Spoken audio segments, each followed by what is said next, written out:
Assalamualaikum warahmatullahi wabarakatuh.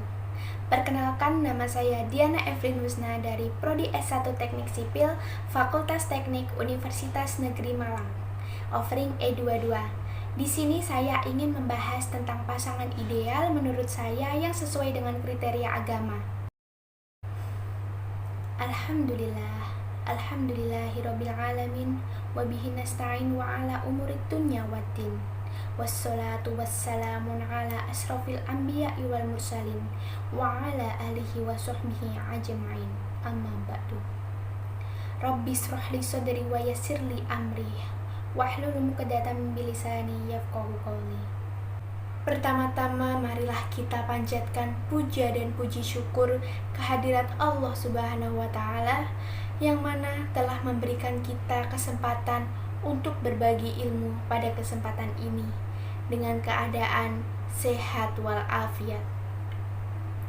Sholawat serta salam tak lupa mari kita junjung tinggi kepada baginda agung Nabi Muhammad SAW, kepada keluarganya, kepada sahabat-sahabatnya, kepada tabi-tabiatnya, mudah-mudahan sampai kepada kita, kepada umat-umatnya. Amin ya rabbal alamin.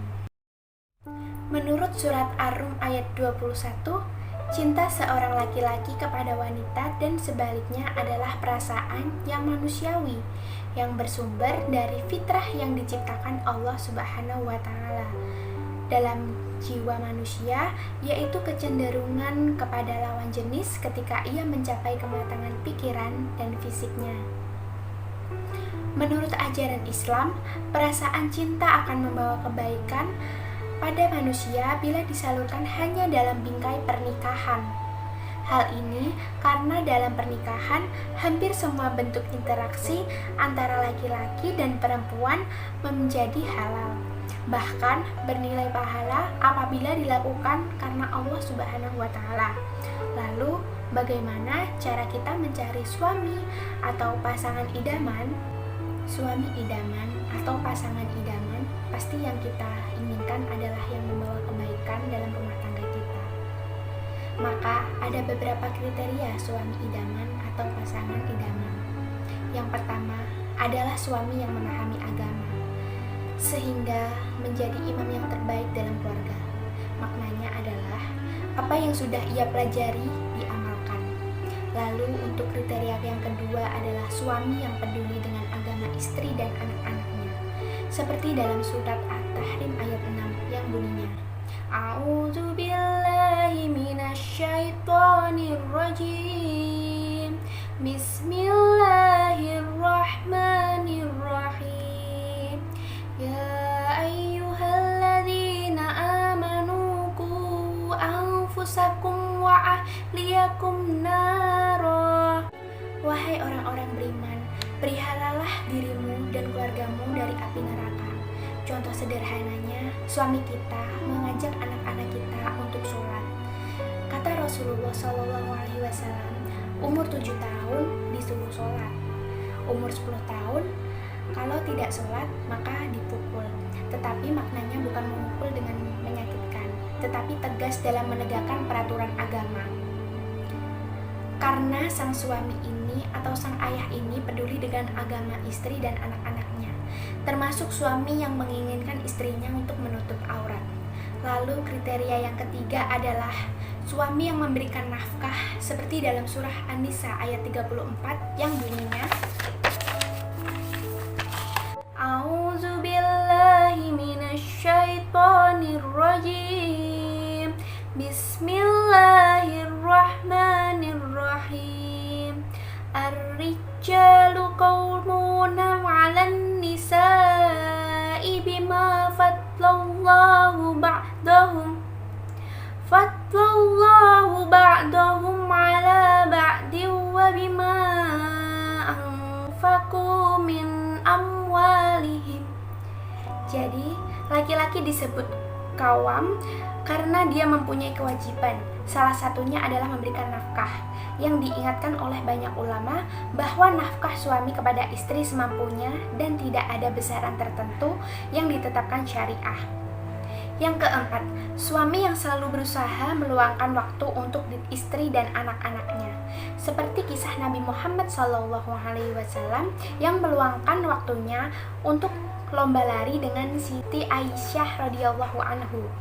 Kriteria yang kelima adalah suami yang banyak memaklumi kekurangan satu sama lain dan terus memperbaiki diri. Jadi, kalau pasangan kita ada yang salah, jangan fokus terhadap kesalahan tersebut, tapi lihatlah kebaikannya yang banyak. Lalu kriteria yang keenam, suami yang indah akhlaknya, lembut tutur katanya, dan sopan santun kepada orang yang lebih tua. Lalu yang ketujuh kriterianya adalah suami yang baik mazhabnya, yang dapat menerima keluarga dan kita dengan baik dan apa adanya. Lalu yang kedelapan adalah suami yang tampang parasnya. Yang kesembilan adalah suami yang cerdas akalnya.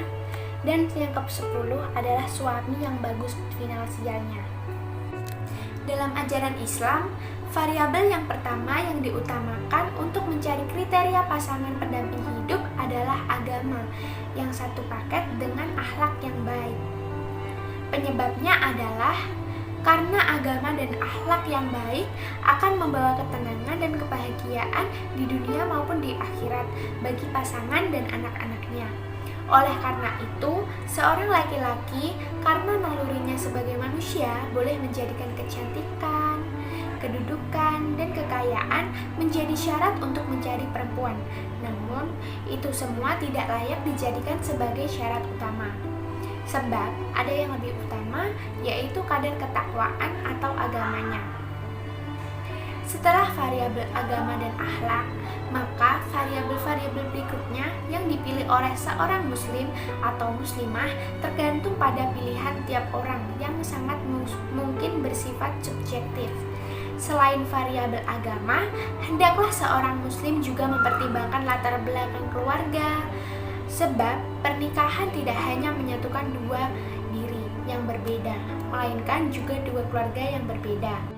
Upaya meraih keluarga yang berkah. Yang pertama adalah menata niat menikah, yaitu untuk mencari ridha Allah Subhanahu wa Ta'ala. Yang kedua, tidak berpacaran dan mencari calon pendamping melalui cara yang diperbolehkan agama, yaitu salah satunya dengan cara ta'aruf. Yang ketiga, memilih calon pendamping yang sesuai dengan pedoman Islam sebagaimana telah diajarkan oleh Rasulullah SAW. Yang keempat adalah menyiapkan diri secara fisik dan psikis, termasuk ilmu berumah tangga. Yang kelima, bermusyawarah dengan orang tua agar memperoleh restu dan dukungannya.